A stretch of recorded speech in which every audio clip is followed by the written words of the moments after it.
하나님 말씀은 요한복음 1장 38절에서 2장 11절입니다. 요한복음 1장 38절에서 2장 11절까지 제가 봉독하겠습니다. 38절입니다. 예수께서 돌아서서 그들이 따라오는 것을 보시고 그들에게 말씀하시기를 너희가 무엇을 구하느냐 하시니 그들이 그분께 말하였다. 랍비님, 어디에 머물고 계십니까?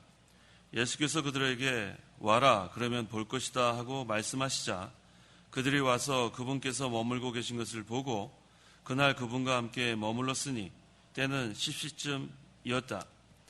요한에게 듣고서 예수님을 따른 두 사람 중 하나는 시몬 베드로의 형제인 안드레였다. 그가 자기의 형제 시몬을 찾아가서 말하기를 우리가 메시아를 만났다 하고 그가 시몬을 예수께 데려오니 예수께서 그를 보시고 말씀하셨다. 너는 요한의 아들 시몬이니 앞으로 너를 게바라고 부를 것이다. 이튿날 예수께서 갈릴리로 나가시다가 빌립을 보시고 그에게 나를 따라오너라 하고 말씀하셨으니 빌립은 안드레와 베드로의 고향 벳세다 사람이었다. 빌립이 나다나엘을 만나자 그에게 말하기를 모세가 율법에 기록하였고 선지자들도 기록한 그분을 우리가 만났는데 그분은 요셉의 아들 나사렛 사람 예수님이시다라고 하니 나다나엘이 그에게 말하였다. 나사렛에서 무슨 선한 것이 나올 수 있겠느냐? 빌립이 그에게 말하기를 와서 보아라 라고 하였다. 예수께서 나다나엘이 자기에게 오는 것을 보시고 그에 대하여 말씀하시기를 보아라 참 이스라엘 사람이다. 구석에 간사한 것이 없다라고 하시니 나다나엘이 예수께 말하였다. 어떻게 저를 아십니까? 예수께서 그에게 대답하여 말씀하시기를 빌립이 너를 부르기 전 네가 무화과나무 아래에 있을 때에 내가 너를 보았다라고 하시므로 나다나엘이 그분께 대답하였다. 랍비님, 당신은 하나님의 아들이시며 이스라엘의 왕이십니다. 예수께서 그에게 대답하여 말씀하셨다. 내가 무화과나무 아래에 있는 것을 내가 보았다고 말함으로 믿느냐? 내가 이것들보다 더 큰 일들을 볼 것이다. 또 예수께서 그들에게 말씀하시기를 내가 진정으로 너에게 말하는데 너희는 하늘이 열리고 하나님의 천사들이 인자 위에 오르락 내리락 하는 것을 볼 것이다 라고 하셨다. 2장 1절입니다. 셋째 날에 갈릴리 가나에서 결혼잔치가 있었다. 예수님의 어머니가 거기에 있었고 예수님과 그분의 제자들도 그 결혼잔치에 초청을 받았다. 포도주가 부족하게 되자 예수님의 어머니가 그분께 말하기를 저들에게 포도주가 떨어졌다 하니 예수께서 말씀하셨다. 여자여, 그것이 나와 당신께 무슨 상관이 있습니까? 내 때가 아직 오지 않았습니다. 그분의 어머니가 하인들에게 말하기를 이분이 너희에게 뭐라고 하든지 그대로 하여라 라고 하였다. 거기에는 유대인들의 정결 예식에 따라 하나에 물 두세 동이를 담을 수 있는 돌 항아리 6개가 놓여 있었다. 예수께서 그들에게 말씀하시기를 항아리에 물을 채우라 하시자 그들이 그것들을 가득 채웠다.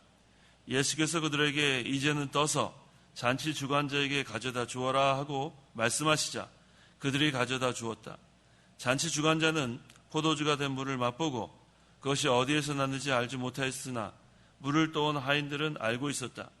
잔치 주관자가 신랑을 불러 말하기를 모든 사람이 먼저 좋은 포도주를 내고 취한 다음에 덜 좋은 것을 내놓는데 당신은 지금까지 좋은 포도주를 남겨놓았다라고 하였다. 예수께서 이 첫 표적을 갈릴리 가나에서 행하여 자신의 영광을 나타내시니 그분의 제자들이 그분을 믿었다. 11절까지 봉독했습니다. 이 시간 증거의 말씀의 제목은 제자들을 부르심과 물로 포도주를 만드심. 제자들을 부르심과 물로 포도주를 만드심이라는 제목으로 말씀을 증거하겠습니다. 38절 예수께서 돌아서서 그들이 따라오는 것을 보시고 그들에게 말씀하시기를 너희가 무엇을 구하느냐 하시니 그들이 그분께 말하였다. 랍비님, 어디에 머물고 계십니까? 예수님께서 사도 요한과 안드레에게 너희가 무엇을 구하느냐 하고 물어보셨어요. 그들이 무슨 목적으로 오는가를 알아보기 위한 이유입니다. 그때 그들은 랍비님, 어디에 머물고 계십니까? 이렇게 다시 한번 물어보고 있습니다. 예수님께서 계신 것을 알고 같이 있기를 원하는 그런 마음이었어요. 성도는 항상 예수님과 함께 있어야 돼요. 예수님과 함께 있으면 거기에 소망이 있습니다. 39절, 예수께서 그들에게 와라 그러면 볼 것이다 하고 말씀하시자 그들이 와서 그분께서 머물고 계신 것을 보고 그날 그분과 함께 머물렀으니 때는 십시쯤이었다라고 했습니다. 와라 그러면 볼 것이다. 우리 구역 성경에는 와 보라 했어요. 와 보라. Come and see. 이게 바로 예수님께서 전도하시는 방법이에요. 뭐 다른 것으로 설득하거나 이해시키는 그런 때가 없었어요. 그저 와 보라. 그래서 이 기독교는 와서 봐야지만 되는 그런 종교예요. 지식으로도 우리가 구원을 받을 수 없고 그 어떤 것으로도 구원을 받을 수 없는데 이제 예수님을 영접하고 와서 보면 그러면 구원을 받는 겁니다.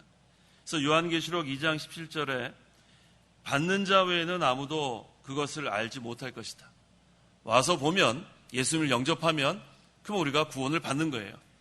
하늘나라의 그러한 영적인 은혜와 복을 다 받게 됩니다. 그렇게 되면 우리가 알게 되는 거예요. 받은 자만 알 수 있어요. 그래서 이 받지 못한 자들은 아무리 좋은 것을 말해줘도 도무지 알 수가 없어요. 맛보지 못했기 때문에. 우리가 맛있는 음식을 먹어본 사람들은 이게 맛있다는 걸 알 수 있어요. 이게 정말 맛있다. 근데 한 번도 맛보지 못한 사람은 아무리 우리가 지식적으로 설명을 하고 색깔이 어떻고 모양이 어떻고 그래도 도무지 알 수가 없어요. 그래서 직접 먹어보면 야 정말 맛있다. 이렇게 깨닫게 되는 거와 마찬가지입니다. 그래서 이 진리의 세계는 다른 사람이 하는 말만 듣고서는 알 수가 없어요. 다른 사람이 이거 맛있다. 그런데 이것은 맛보지 않은 사람은 그걸 알 수가 없어요. 이게 바로 진리의 세계예요. 그런데 우리가 이 진리의 세계를 맛본 사람은 정말로 송이꿀처럼 달다는 걸 알고 있습니다. 이게 정말 좋은 거다. 그런데 이것을 아무리 전해줘도 실제로 맛보지 못한 사람들은 도무지 깨달을 수가 없습니다. 실제로 맛을 봐야 돼요. 그래서 예수님께서는 와 보라. 와야 너희들이 그걸 알게 된다는 거예요. 그래서 예수님께 나오고 그 다음에 실제로 하늘나라의 영적인 은혜와 그 신령한 그 맛을 보면 그 다음에 야 이게 진짜구나. 거기에서 생명의 그러한 역사가 일어나는 겁니다. 그래서 그 베드로전서 2장 3절에도 주님의 친절하심을 맛보았으면 합니다. 맛보았으면. 하나님의 그 풍성한 은혜, 하나님의 그 무한하신 사랑, 긍휼하심, 그것을 맛보았으면 그 다음에는 우리가 힘이 나는 거예요. 야 하나님의 이 사랑이 이처럼 무한하시구나. 하나님이 이처럼 인자하시구나. 그걸 맛보았으면 그 다음에는 그 사랑에서 떠날 수가 없어요. 너무나 귀한 것을 알았기 때문에. 그래서 이 모든 일의 시작은 우리 심령에 하나님 나라가 이루어지면서부터 시작하는 거예요. 예수님을 믿으면 그리스도와 연합이 되고 그 다음에 우리 심령에는 하나님 나라가 이루어집니다. 그러면 오직 성령 안에서 의와 평강과 기쁨이다. 하늘나라의 의, 하나님 나라의 의, 그 다음에 하나님 나라의 평강, 하늘나라의 기쁨, 이것이 우리 심령에 이루어지니까 이것을 맛본 사람은 그 다음에는 이게 너무너무 좋은 거예요. 그래서 이제는 일생을 주를 위해서 살겠다. 이러한 사명감도 생기고 이제 내가 주님만이 나의 전부다. 그러한 믿음으로 살게 됩니다. 그래서 이 진리의 영이신 성령께서 우리 안에 계셔서 늘 우리를 진리의 세계로 인도하십니다. 이 보혜사 성령은 진리의 영이에요. 그래서 이제는 말씀으로 거듭난 성도는 이제는 이 진리의 세계를 떠날 수가 없어요. 이게 생명인 걸 깨달았기 때문에, 이게 진짜인 것을 맛보았기 때문에 그 다음에는 이 하나님의 말씀을 사모하고 하나님의 말씀 속에서 살려고 하고 말씀을 순종하려고 하고, 그것이 바로 진짜로 하나님의 말씀을 맛본 자의 그러한 생활입니다. 여기 지금 때는 십시쯤이 되었다라고 했어요. 이 요한 복음이 에베소에서 헬라인들을 위해서 기록한 것을 보면 여기서 이 십시라는 것은 로마식 표기법이에요. 그래서 이것을 오늘날로 해도 실제로 오전 10시라고 우리가 보면 되겠습니다. 40절에서 41절. 40절. 요한에게 듣고서 예수님을 따른 두 사람 중 하나는 시몬 베드로의 형제 안드레였다. 그가 자기 형제 시몬을 찾아가서 말하기를 우리가 메시아를 만났다 하고, 예수님을 이제는 따라갔습니다. 그 다음에 그리스도를 발견했어요. 자, 이제 안드레는 누구한테 먼저 복음을 전했냐 하면 자기의 형제 시몬을 찾아가서 메시아를 만났다. 자, 이 복음 전하는 것은 가까운 데서부터 시작하는 거예요. 나의 사랑하는 가족, 친구, 친척, 점점 우리가 복음을 멀리까지 전하게 되는 거예요. 그래서 예루살렘과 유대와 사마리아와 그 다음 어디까지예요? 땅끝까지 이르러 내 증인이 되라. 그래서 우리가 가까운 사람, 아직 믿지 않은 사람이 있으면 가까운 사람, 형제부터 전하는 거예요. 그래서 이 안드레가 시몬에게 전했습니다. 자, 메시아라는 여기 말이 나오죠? 우리가 메시아를 만났다. 이 메시아와 그리스도는 같은 뜻이에요. 메시아는 히브리어고 그리스도는 헬라어예요. 그 뜻은 뭐냐면 기름 부음을 받았다. 그런 뜻입니다. 42절. 42절. 그가 시몬을 예수께 데려오니 예수께서 그를 보시고 말씀하셨다. 너는 요한의 아들 시몬이니 앞으로 너를 게바라고 부를 것이다. 자, 이제 시몬이 형제 안드레의 인도를 받아서 예수님께 가서 보고 그도 역시 메시아를 발견했어요. 자기가 먼저 가보고 그 다음에 다른 사람을 또 인도하는 것. 이게 얼마나 귀한 일인지 몰라요. 한 영혼이 천하보다 귀하다고 그랬죠. 한 생명이 천하보다 귀한데 우리가 한 생명 살리는 게 귀한 줄 알아야 돼요. 한 영혼 살리는 것. 가까운 데서부터 우리는 복음을 전해야 합니다. 그래서 이제는 이 형제 시몬도 그리스도를 발견했어요. 진리의 세계를 발견했습니다. 이제 하늘나라를 맛보았습니다. 주님께서는 이제 이 베드로라 했는데 게바는 베드로로 번역된다. 어떻게 쓸 것을 다 예정하셨어요.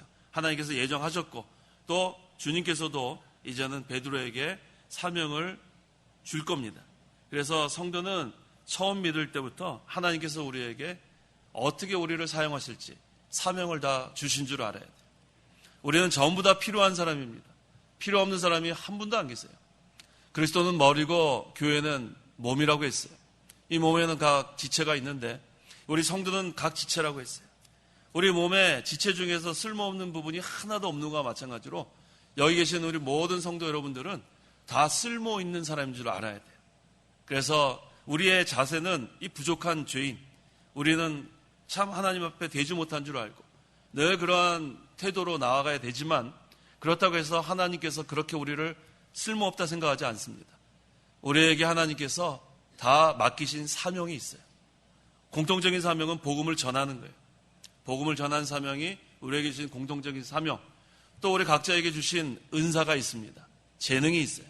그래서 그 자기의 은사대로 자기의 자리에서 하나님의 나라를 위해서 하나님께서 귀하게 사용하시는 겁니다. 이 게바라고 했는데 이 게바는 아람어입니다. 아람어. 그 다음에 베드로는 헬라어. 그래서 같은 뜻이에요. 이 게바의 뜻, 베드로의 뜻은 반석이라는 뜻입니다.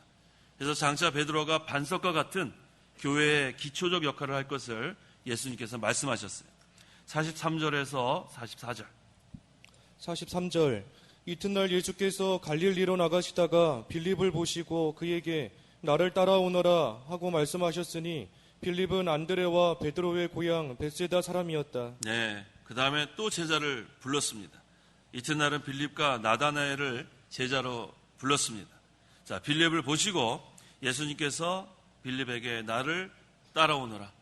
자, 예수님께서 따라오라 하면은 즉시 따라가면 돼요. 즉시. 이거저거 생각하면 안 됩니다. 나를 따라오너라 하면은 즉시 따라가는 거. 이게 믿음이에요. 그래서 우리가 예수님을 따라가려면 첫째 어떻게 해야 되냐면 자기를 부인해야 돼. 예수님 무조건 따라가는 게 아니에요. 그러면은 가다가 실패합니다. 예수님 따라가려면 첫째는 자기를 부인해야 돼. 자기를 부인하고 그 다음에는 자기 십자가를 주고 그다음 예수님 따라가는 거예요.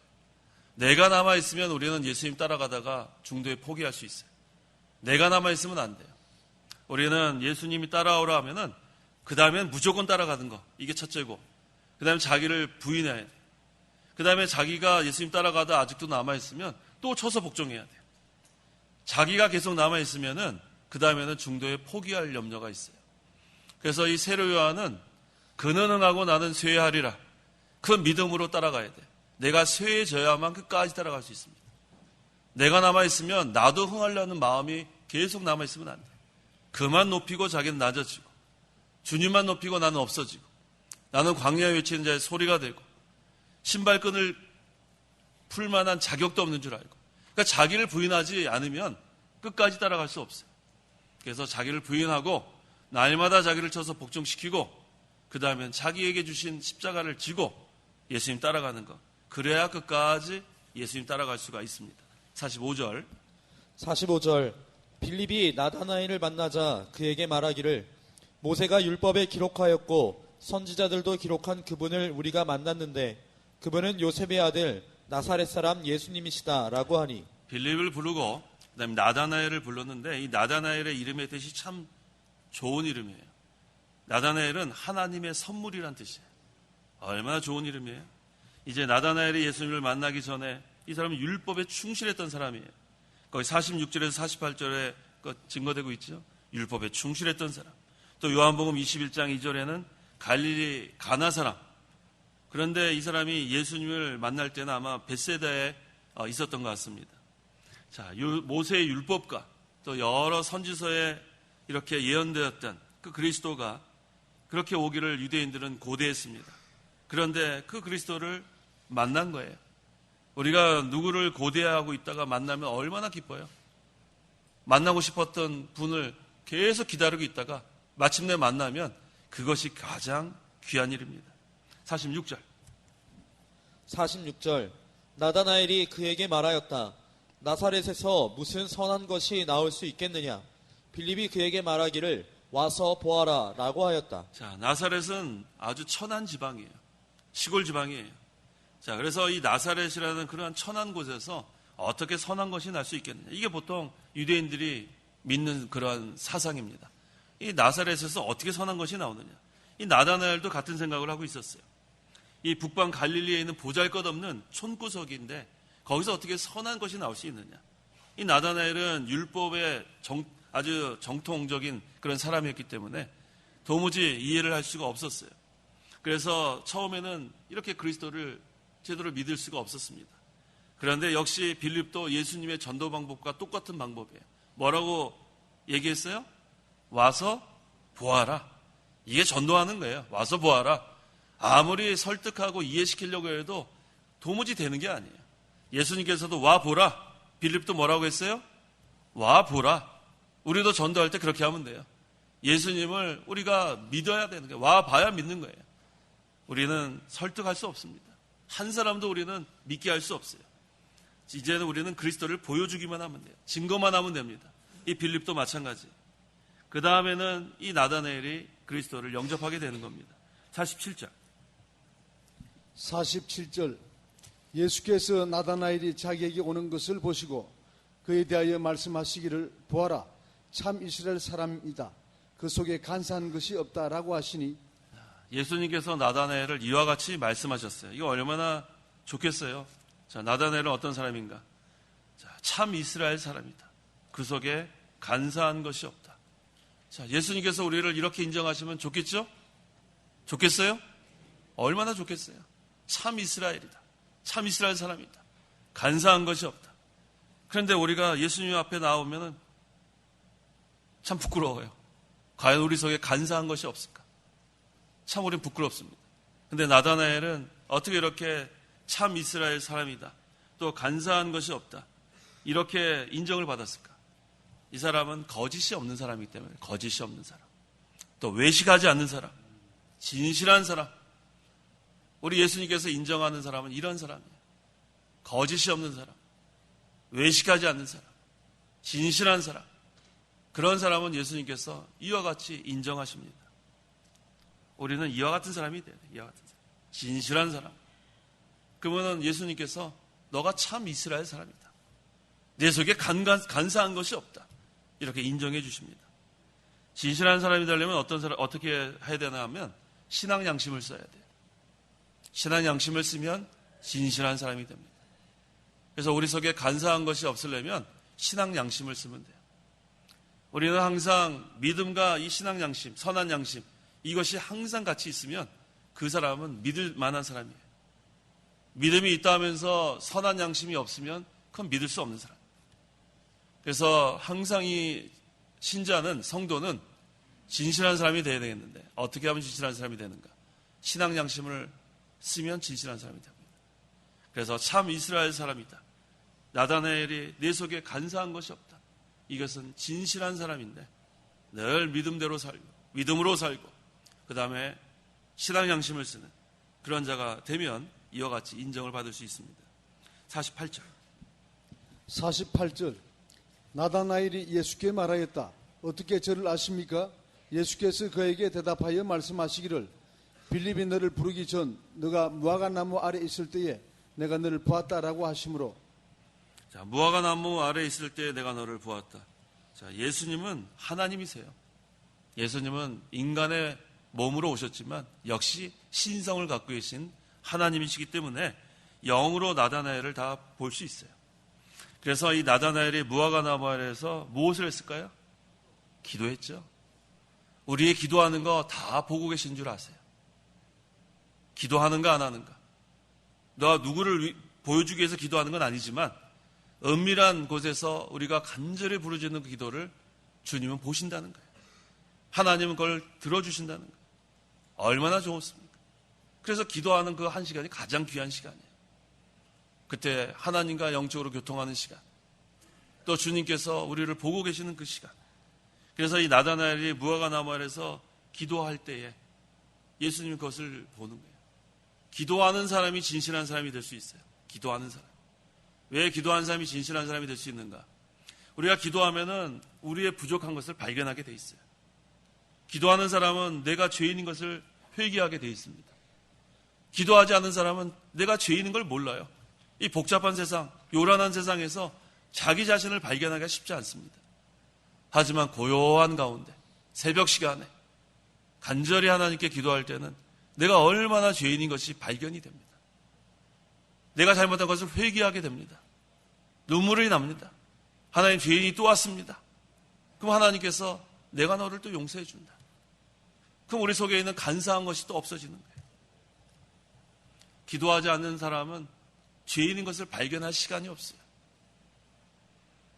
나다나엘은 평소에 기도를 한 거예요. 그걸 주님께서 보신 겁니다.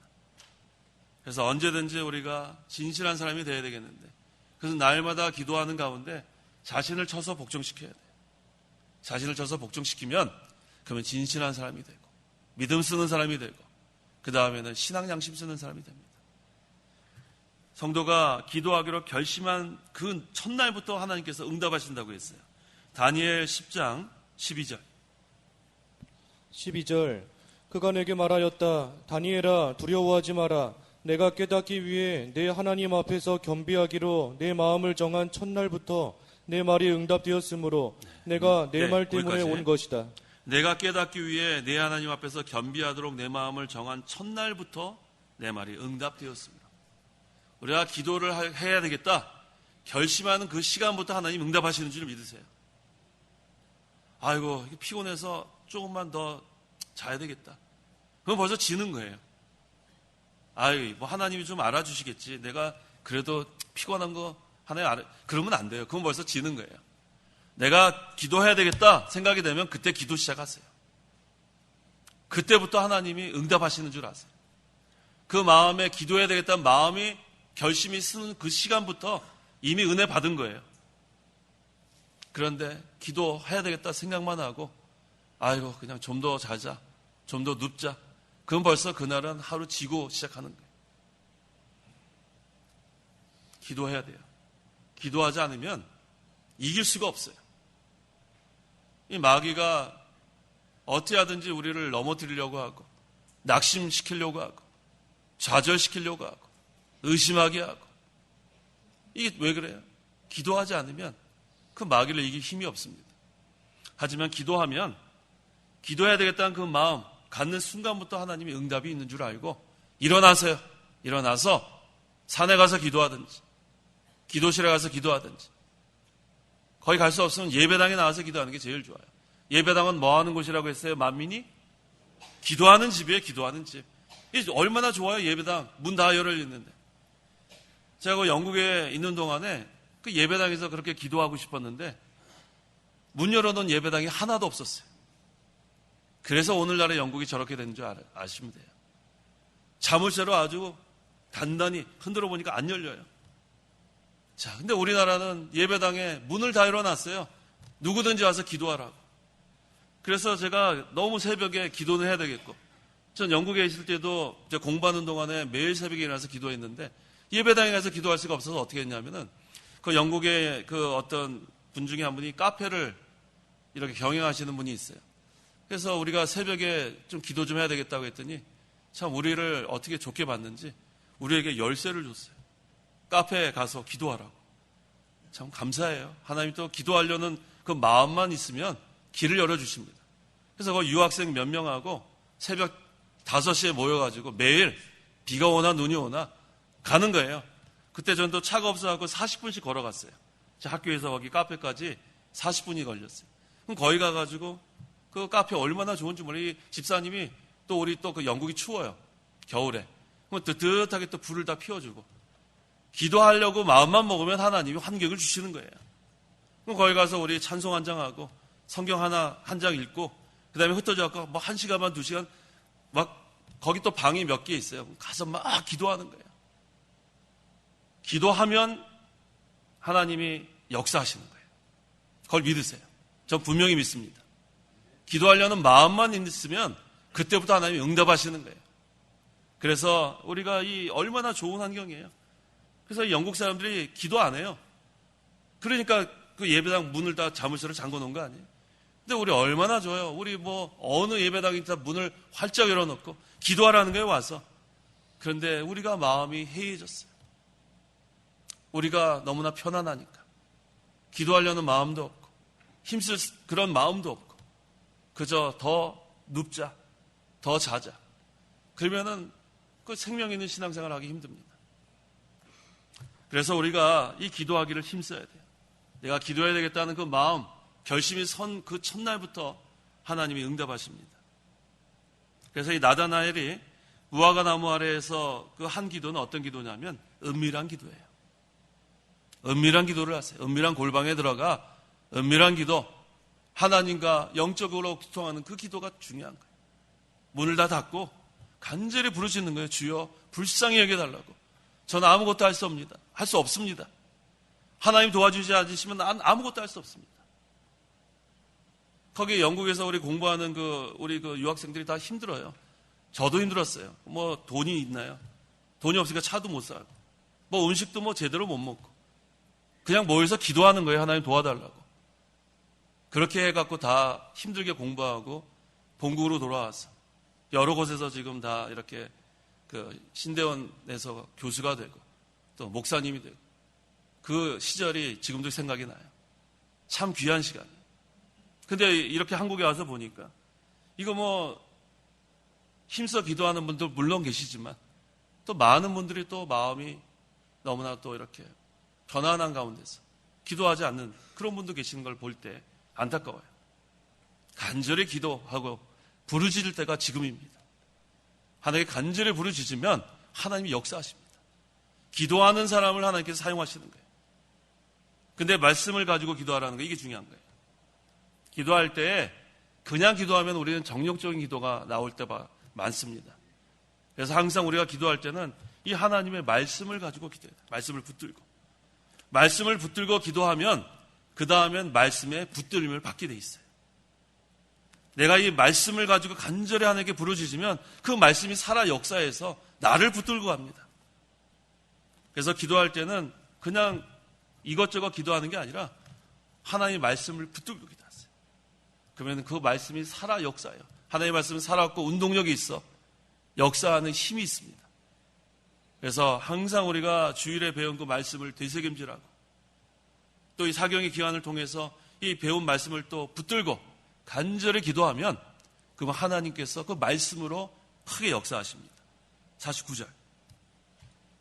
49절 나다나엘이 그분께 대답하였다. 라비님, 당신은 하나님의 아들이시며 이스라엘의 왕이십니다. 자, 나다나엘이 이제는 예수님을 만났습니다. 그 말씀을 듣고 이제 예수님을 그리스도로 믿었어요. 그리스도는 하나님의 아들이시며 참으로 영적 이스라엘의 왕이십니다. 50절에서 51절. 50절. 예수께서 그에게 대답하여 말씀하셨다. 내가 무화과 나무 아래에 있는 것을 내가 보았다고 말함으로 믿느냐? 내가 이것들보다 더 큰 일들을 볼 것이다.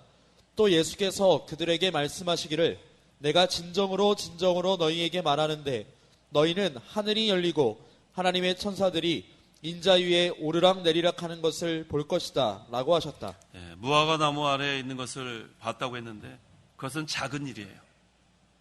은밀한 가운데서 기도하는 것은 작은 일인데 그렇다면 더 큰 일들을 볼 것이다. 그 큰 일이 무엇인가? 하늘이 열리고 하나님의 천사들이 인자 위에 오르락 내리락 하는 것을 본다는 것. 이게 큰 일이에요.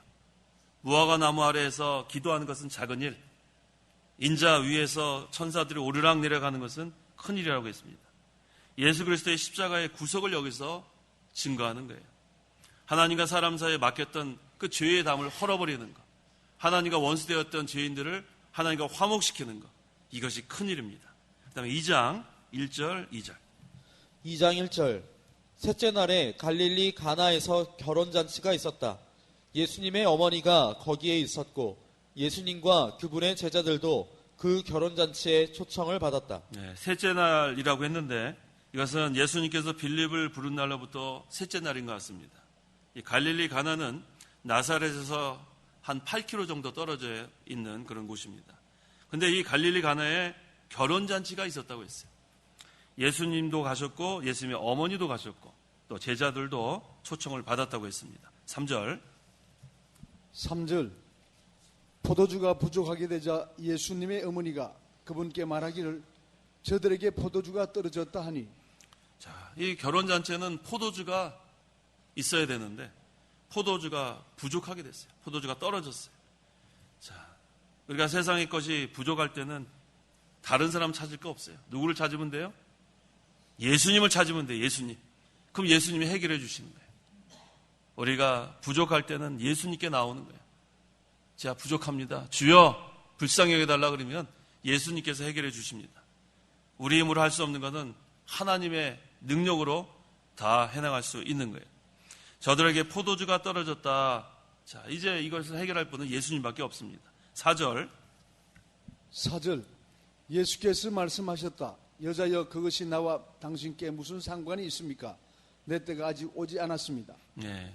여기서 우리 여자여 때문에 이 논쟁하는 사람들이 있어요. 여자여. 어떻게 그 예수님께서 어머니한테 여자여 그럴 수 있는가? 그건 이 예수님이 하나님인 것을 몰라서 그래요. 예수님은 성자 하나님이에요. 성자 하나님. 하나님의 아들의 위치에서 볼 때는 이 마리아도 한 사람의 여자라는 거예요. 그렇게 우리가 해석을 해야지 아유 어떻게 아들의 여자여 그러겠느냐 그렇게 우리가 생각하면 안 돼요. 자, 성자 하나님, 하나님의 아들의 위치에서 여자여라고 이렇게 부르신 겁니다. 나와 당신께 무슨 상관이 있습니까? 자, 그리스도의 그 구속을 이루는 데에서는 이 마리아도 상관할 수 없다는 거예요. 내 때가 아직 오지 않았습니다. 자, 모든 것은 하나님이 정하신 때가 돼야 이루어집니다. 그래서 이 구속사역을 보여주기 위해서 이 포도주를 만들 때가 아직 이르지 않았다고 예수님께서 말씀하십니다. 5절 5절 그분의 어머니가 하인들에게 말하기를 이분이 너희에게 뭐라고 하든지 그대로 하여라 라고 하였다. 자, 어머니는 예수님께서 부족한 것을 해결해 줄 걸 알고 있었어요. 그래서 이분이 너에게 뭐라고 하든지 그대로 하여라. 여기서 중요한 것은 그대로 하는 게 중요해요. 자기 생각대로 하면 안 돼요. 명령하신 그대로 하여라. 6절 6절 거기에는 유대인들의 정결 예식에 따라 하나의 물 두세 동이를 담을 수 있는 돌 항아리 6개가 놓여 있었다. 예, 여기 유대인들의 정결 예식이라고 했는데 이 유대인들은 식사 전에 외출하고 돌아오면 손을 다 씻습니다. 이 팔뚝까지 다 이렇게 씻는 그런 규례가 있었습니다. 이 잔치집에도 손님들이 많이 모이기 때문에 이 손 씻을 물 이게 많이 필요하기 때문에 그 하나의 물 두세 동이를 담을 수 있는 돌 항아리 6개를 준비하라고 이렇게 시켰습니다. 7절 7절 예수께서 그들에게 말씀하시기를 항아리에 물을 채워라 하시자 그들이 그것들을 가득 채웠다. 8절에 예수께서 그들에게 이제는 떠서 잔치 주관자에게 가져다 주어라 하고 말씀하시자 그들이 가져다 주었다라고 했습니다. 자, 예수님의 말씀대로 그대로 순종하는 거예요. 그대로 순종해야 하나님의 역사가 있습니다. 명령을 했을 때 그것을 자기 생각대로 변질시키면 하나님이 역사하지 않아요. 우리는 하나님의 말씀대로 순종하면 하나님의 역사하심을 우리가 볼 수 있고 중간에 이건 아닌 것 같다, 내 생각에는 이렇게 해야 되겠다 하면 그때부터 하나님 역사하시지 않으세요. 그래서 우리는 온전히 하나님의 말씀에 순종하는 게 중요합니다. 9절. 잔치 주관자는 포도주가 된 물을 맛보고 그것이 어디에서 났는지 알지 못하였으나 물을 떠온 하인들은 알고 있었다. 잔치 주관자가 신랑을 불러 말하기를 모든 사람이 먼저 좋은 포도주를 내고 취한 다음에 덜 좋은 것을 내놓는데 당신은 지금까지 좋은 포도주를 남겨놓았다 라고 하였다. 물이 이제는 포도주로 변화되는 그런 역사가 있었습니다. 하나님의 말씀을 그대로 순종할 때 역사하는 거예요. 중간에 자기 생각이 들어가면 역사할 수 없어요. 여기서는 그대로 순종하니까 물이 포도주로 변화되는 역사가 있었습니다. 잔치 주관자는 포도주가 된 물을 맛보고 그것이 어디에서 났는지 알지 못했다. 누구만 알고 있어요? 물 떠온 하인들만 알고 있어요.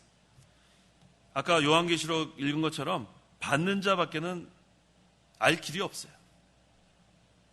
이 구원의 이 세계에 참여한 자만 이것이 귀한 줄 아는 거예요. 하늘나라의 위로와 기쁨과 평강을 맛본 자만 그것이 좋은 줄을 아는 것과 마찬가지입니다. 그래서 받는 자밖에는 알 수 없는 이 역사, 이것이 하나님의 은혜예요. 우리는 다 하늘나라의 그러한 유업을 이어받을 상속자로서 이제는 하늘나라의 것을 다 맛보며 살아야 돼요.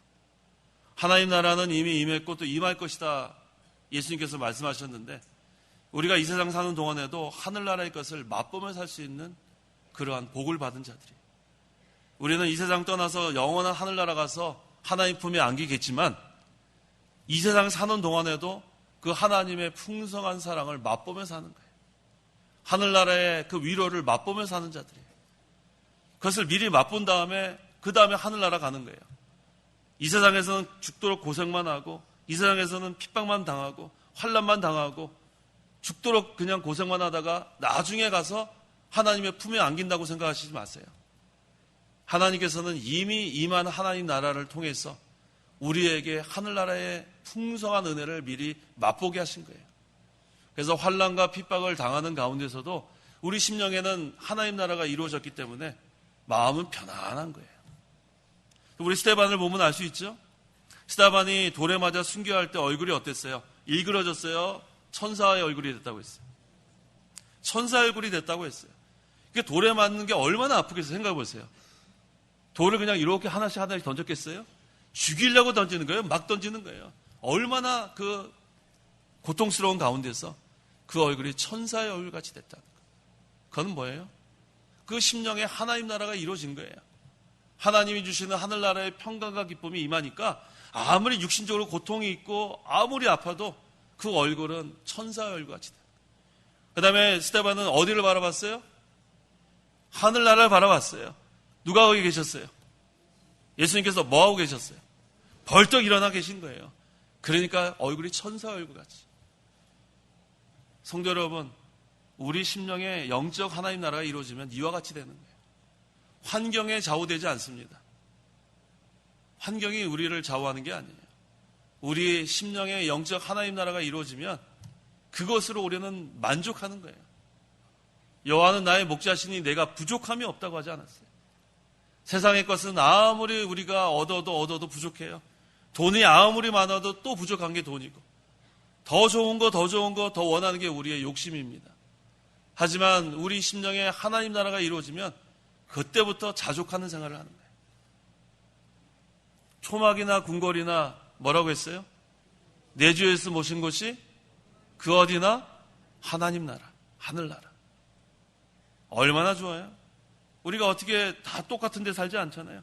어떤 분들은 아주 좋은 곳에 사시는 분도 계시고 어떤 분들은 정말로 아주 힘들게 좁은 공간에서 여러 사람들이 함께 사는 그런 가정도 있고 어떤 사람은 건강한 사람도 있고 어떤 사람은 죽을 병에 걸려서 고통당한 사람도 있고 어떤 사람은 모든 것이 다 되는 사람이 있고 어떤 사람은 뭔가가 막혀가지고 지금 괴로워하는 사람도 있고 이 환경에 좌우되는 것이 아니에요. 우리 성도는 우리 심령에 하나님 나라가 이루어지면 그 환경 어떤 곳에서도 우리는 기쁜 거예요. 어떤 환경 속에서도 우리는 편안한 거예요. 어떤 환경 속에서도 우리는 하나님만 모시고 사는 거예요. 그러면 무화과나무에 소출이 없어도, 외양간에 소가 없어도 나는 하나님으로 기뻐하는 거예요. 얼마나 기쁩니까? 이것이 예수 믿기 전에는 도무지 알 수 없었던 비밀이에요. 예수 믿기 전에는 우리가 이거 몰랐어요. 하지만 예수님을 믿고 나니까 이제는 임마누엘, 하나님이 우리 심령에 임하시고 하나님이 임하시고 통치하는 그곳이 바로 하나님 나라예요. 그다음부터는 변화가 되는 거예요. 그래서 우리 이 목사님 강해서에 이 물이 포도주로 변화된 것 뜻에 대해서 잘 증거하고 있죠. 몇 가지 살펴보면 첫째는 질이 변화가 된 것이라고 했어요. 질이 변화가 됐다. 물과 포도주는 질적으로 달라요. 우리가 예수 믿기 전과 예수 믿은 다음에는 질적으로 우린 벌써 변화가 된 거예요. 그 다음에 둘째는 가치가 변화됐습니다. 물과 포도주는 가치가 달라요. 우리가 예수 믿기 전과 예수 믿은 후에는 가치가 변한 겁니다. 세 번째는 용도가 변화된 것이라고 했어요. 용도. 물리의 용도가 있고 포도주의 용도가 있는데 우리가 믿기 전과 믿은 후 용도가 달라졌어요. 우리는 어떤 용도인가? 자, 우리는 전부 다 질그릇 같은 그러한 존재입니다. 하지만 우리 안에 뭐가 있어요? 보화가 있어요. 보배. 그 보배가 바로 복음이에요. 복음의 직분. 이전에는 우리는 복음과는 상관없는 자들인데 이제는 우리 이 질그릇 안에 보배가 있어요. 이 복음이 있습니다. 이제 우리는 하나님께서 어떤 용도로 쓰는가? 복음을 전하라는 거예요. 복음을. 때를 어떤지 못 어떤지 복음 전파자가 된 거예요. 얼마나 감사해요. 그 다음에 위치가 변화됐습니다. 이 물항아리, 이 물 담겨 있는 항아리는 그냥 대문에다 마당에다 놓는데 포도주는 방 안에 들어가는 거예요. 얼마나 좋아요. 우리는 내버려졌던 사람, 내버려졌던 아무도 관심도 없었던 그러한 자들이 이제는 하나님의 특별한 관심을 받으며 살고 있어요. 새초부터 새말까지 하나님의 눈이 우리를 떠나지 않습니다. 우리를 얼마나 귀한 하나님의 자녀로 우리를 권고하시고 또 인도하시는 하나님이십니다. 다섯 번째는 맛이 변했다고 했어요. 맛. 물과 포도주의 맛은 다릅니다. 물은 어때요? 물은 밍밍해요. 그런 말이 있어요. 밍밍하다는 말이. 예. 요새는 그 물도 뭐 종류가 다양하던데요. 수돗물 맛하고 또 정수된 물하고 그 다음에 또 지난번에 우리 교인분의 한 분이 저에게 수소물이라는 것을 맛보게 해줬어요. 수소물. 혹시 수소물 들어보셨어요? 예, 저만 맛본 거예요.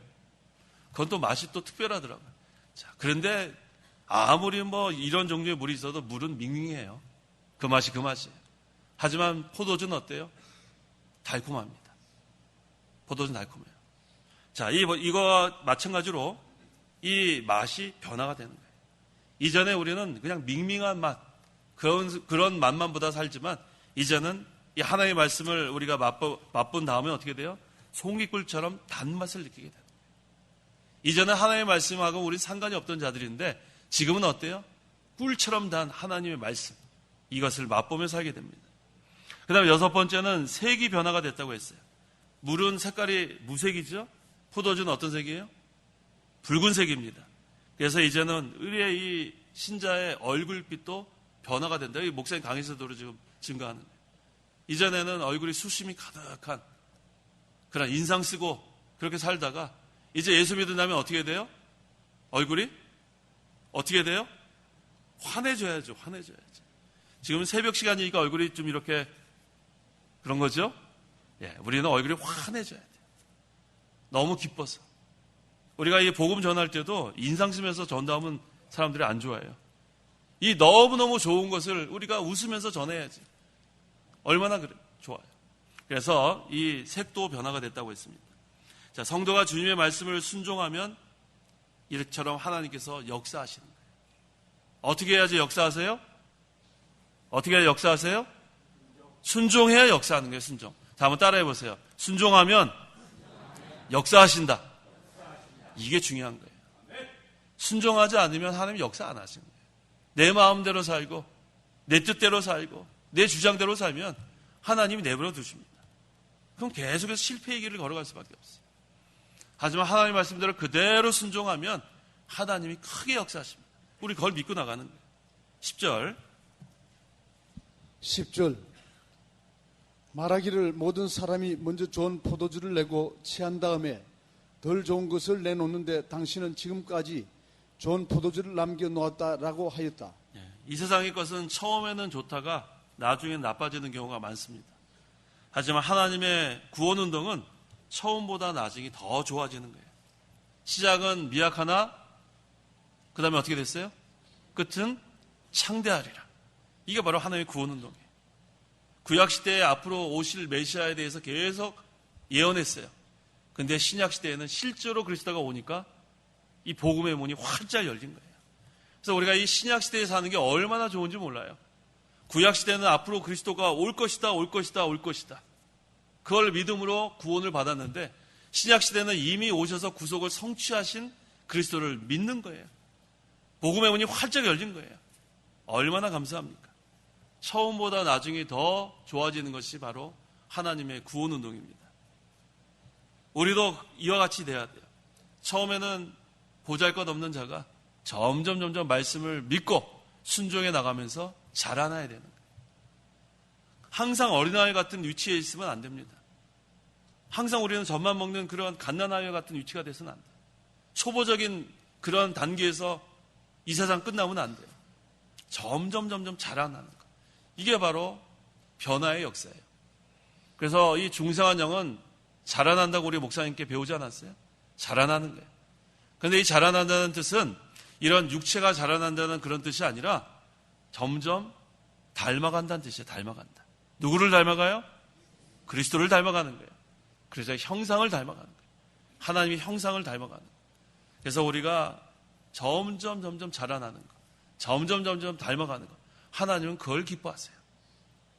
우리 부모님들이 어린아이가 이렇게 자라나지 않으면 마음이 어때요?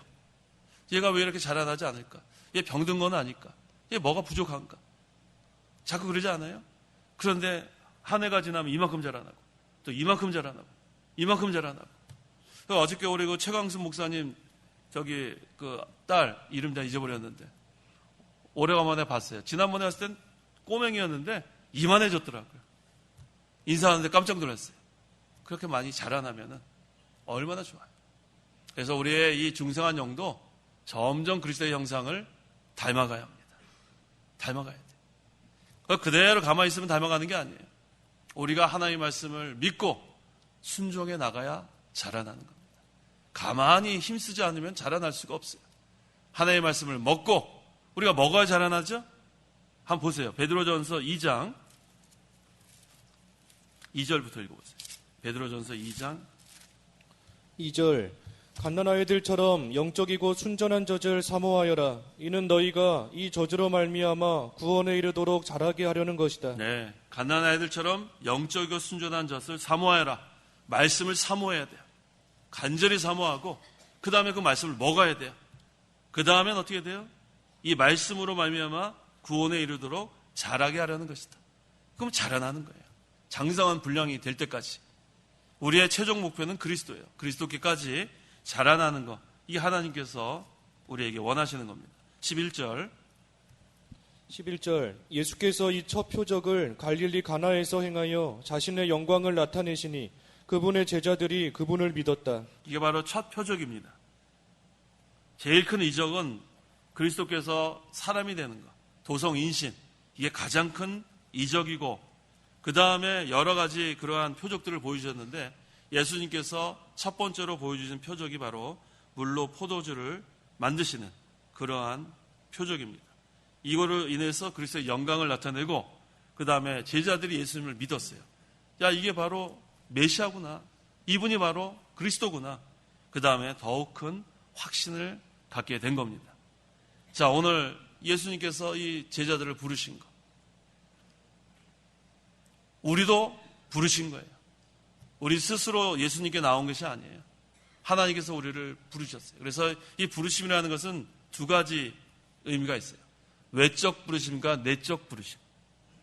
외적 부르심은 모두를 다 부르는 거예요. 다 초청하는 거예요. 다 와라. 다 불렀어요. 이게 외적 부르심.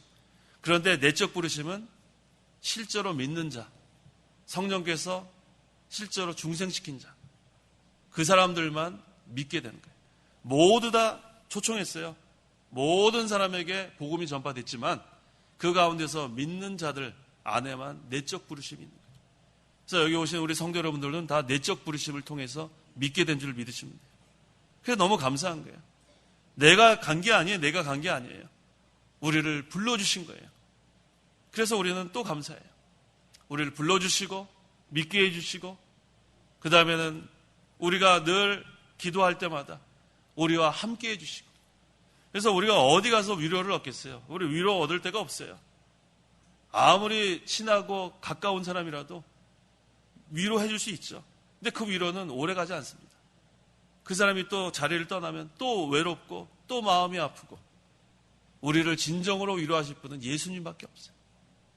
예수님께 나오면 돼요. 예수님께 나오면 그 다음에는 예수님께서 우리 마음을 다 알아주세요. 왜? 예수님께서 친히 우리를 대신해서 모든 것을 다 체휼하셨기 때문에 우리의 형편을 예수님이 가장 잘 아십니다. 나의 아픔도 아시고 나의 쓰라림도 아시고 내 외로움도 아시고 예수님은 다 그걸 체휼하셨기 때문에 우리가 예수님께만 나오면 우리를 불러주셨을 때 나오면 되는 거예요. 나와서 우리가 은밀한 데 들어가서 은밀한 골방에 가서 눈물을 흘리면 우리가 기도 하나도 안 했는데 벌써 다 알아주세요. 네가 왜 눈물을 흘리고 있구나. 네가 무엇이 아프구나. 그럼 벌써 우리를 어루만져 주시면 벌써 마음이 편안한 거예요.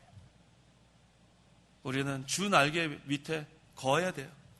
그것이 바로 살 길이에요. 그것이 바로 위로받는 길이에요. 그것이 바로 우리가 소망이 있는 그 장소가 기도하는 곳입니다. 이 나다나엘의 무화과 나무 아래에서 기도했다는 것 늘 기억하세요. 은밀한 기도. 그곳에 하나님이 함께 하십니다. 주님이 함께 하시는 거예요. 그 다음에 물로 포도주를 만들었다고 했는데 변화돼야 돼요. 우리가 벌써 한 해가 지나가고 새해를 맞이했는데 올 한 해도 그대로 머물러 있으면 안 돼요. 오히려 또 퇴보하면 안 돼요. 우리는 자라나야 돼요. 하나님의 말씀을 더욱 사모하고 하나님의 말씀을 먹고 듣고 읽고 순종하고 그래서 점점 자라나는 것. 하나님께서는 우리에게 그것을 원하시는 줄 알고 우리의 힘으로는 안 돼요. 우리의 힘으로는 안 되니까 또 기도하는 수밖에 없어요. 하나님 자라나기를 원합니다. 하나님 불쌍히 여겨 주시옵소서. 하나님 하늘나라의 위로와 평강을 내려 주시옵소서. 그러면 또 하나님께서 우리에게 또 주시는 거예요. 구하는 자에게 주시는 거예요. 구하는 자에게. 가만히 있는 자에게 주는 게 아니라 간절히 사모하는 자에게, 구하는 자에게 하나님께서 주실 줄 믿고 우리가 나아가는 생활, 기도하는 생활을 해야겠습니다. 기도하겠습니다. 하나님 아버지 감사합니다. 우리가 무엇이 간데 이처럼 우리를 사랑해 주셔서 우리를 불러주셔서 하나님이 자녀 삼아주시고 우리가 외로울 때마다 너무나 답답할 때마다 아플 때마다 주님께 나아가 기도하면 엎드려 기도하면 또 우리를 위로해 주시고 우리를 어루만져 주시고 우리에게 평강을 주시는 주님 감사합니다. 이 나다나엘의 무화과 나무 아래서 기도하는 것을 주님이 보셨다고 했습니다. 우리가 기도에 힘쓰기를 간절히 원합니다. 모든 문제를 기도 시간을 통해서 해결하기를 원합니다. 기도하려고 하는 마음을 정한 그 첫날부터 하나님께서 응답하셨다가 있사오니 우리가 좀 더 눕자, 좀 더 자자 그런 나태한 데 빠지지 아니하고 간절히 하나님께 부르짖는 장소로 나아가게 도와주시옵소서. 그래서 하나님께서 기도하는 자, 하나님의 말씀을 그대로 순종하는 자에게는 크게 역사하는 걸 믿고 만능의 하나님을 믿고 의지하고 우리가 힘써 하나님의 구원운동에 동참하는 저희 모두가 되게 도와주시옵소서. 예수님의 이름으로 기도하옵나이다. 아멘. 각자가 기도하다 돌아가시기 바랍니다.